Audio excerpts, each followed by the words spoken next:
క్రీస్తునందు ప్రియులైన సహోదరి సహోదరులకు ప్రభువైన యేసుక్రీస్తు వారి దివ్యనామములు శుభాలు.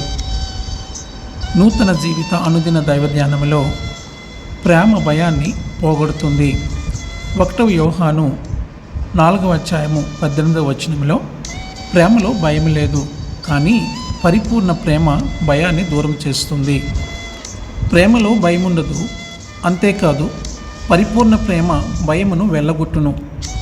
భయము దండనతో కూడినది. భయపడేవాడు ప్రేమయందు పరిపూర్ణము చేయబడినవాడు కాడు. దేవుడు ప్రేమ అని వాక్యము చెబుతుంది.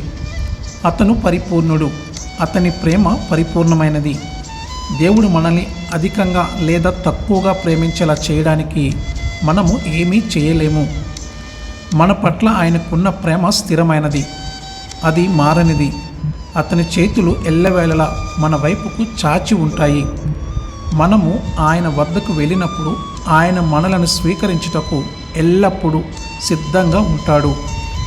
తరచుగా ప్రజలు పొరపాటు చేసినప్పుడు లేదా వారు దేవుణ్ణి నిరాశపరిచినట్లు భావించినప్పుడు దేవుడు వారిపై వ్యతిరేకంగా ఉంటాడని వారు అనుకుంటూ ఉంటారు. కానీ వాక్యము మనకు వివరించి చెబుతుంది ఏమిటంటే, దేవునికి మన మీద కోపము లేదు. అతను మనలను పిచ్చిగా ప్రేమిస్తున్నాడు. మనము ఏమి చేశాము, ఎక్కడి నుండి వచ్చామన్నది ముఖ్యము కాదు. దేవుని చేతులు మన తట్టు తిరిగి ఉన్నాయి. అతడు తన మంచితనాన్ని, దయను మనకు చూపించాలని తహతహలాడుతున్నాడు. పశ్చాత్తాపం చెందడానికి, మన మార్గాలను మార్చుకోవడానికి మనల్ని నడిపించేది ఆయన దయ. ఈరోజే అతని అద్భుతమైన ప్రేమను పొందకుండా మనము నిలవరించే, ఆటంకపరిచే ఏదైనా మన జీవితంలో ఉంటే వాటిని పక్కన పెట్టేద్దాం. ఆయన ప్రేమ మనల్ని పునరుద్ధరించింది.